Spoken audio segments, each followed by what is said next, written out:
and gentlemen, for 2 decades, my next guest has been one of the premier artists in the world of rock and roll, amassing sales of more than 50 million albums worldwide.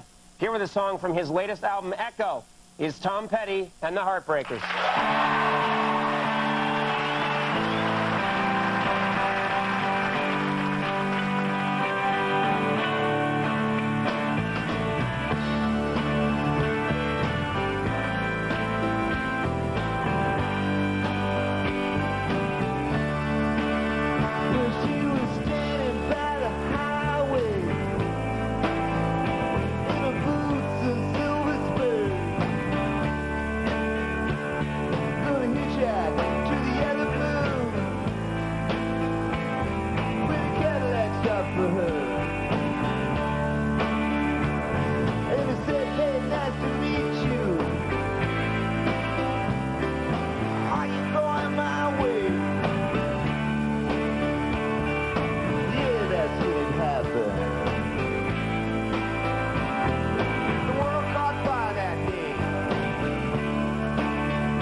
Sitting here with Mr. Tom Petty. That was amazing. Thank you for coming here and doing it. Well, my pleasure. Yeah, it's a big kick to have you here. You're on a 60-city tour. Yes. Right now in a bus that you yourself decorated. Is that right?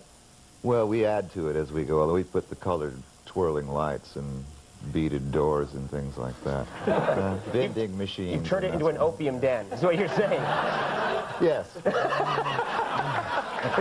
Does it say that on your driver's license? It says, yes, Tom Petty, opium user. All right, now we're all in trouble. Do not drive this vehicle. Just sit in it and go, wow. We were talking, actually, I was watching you in rehearsal. I'm a big fan, and we started talking about guitars. Yeah. I have a mini collection of guitars, vintage guitars. You are very serious about this. You have how many guitars? Well, I don't know exactly. I mean, 150, I don't know. When you don't know exactly, that usually means a lot. Well, I collect them. They're 50s and 60s vintage guitars. So do you, I mean, if you own 150 guitars, I would think there are times when you're on stage playing one, you look down and go, this one's cool. Well, I only got one good one. You know? The rest is crap. No, you know, we actually do use them, you know. I've used most of them, so. Right. I'd rather see them go to some use than behind glass. Than just, right, sit in a museum. Yeah. I just said in the intro, I said 20 years in rock, selling albums. What do you think of music today? Big Backstreet Boys fan?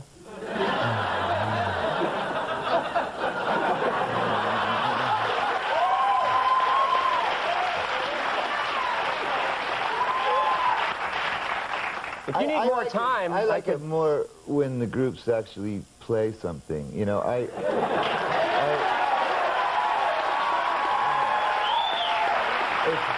not as entertaining. You know, it's not as entertaining seeing 5 singers in sweaters as it is, you know. What if one has a really cool beard, though? It's not going to help the Backstreet Boys. That's where you're wrong, my friend. Just don't go after NSYNC, or I will beat you. What's that? I don't know. I'm in my 40s myself. By the way, before we get, these are cool boots. You want them? Yes, I do. Well, here. Come on, give me your boots. Yeah, you should have this one. Oh, good Lord. Oh, thanks for giving me one. Yeah. Only one. I want to see you hobble back to the Psycho bus now. Yeah. You can have it back later. Where did you get these? Bruce Springsteen, Let me guess, he was sleeping at the time. Hey, man, what are you doing here? Quiet. No, I don't know where I got them. You don't know? Someone gave them to me as a gift, and they were used, I think. That's so cool when you've reached a point in your career where people are like, hey, dude, have a boot. Have a used boot. A used boot. Yeah, but they've served me well. Yes. Yeah. It's nice to end on... How embarrassing. It's nice. I didn't think this was going to end with a sentimental moment between you and your boot. Old boot's been good to me. Well, Conan.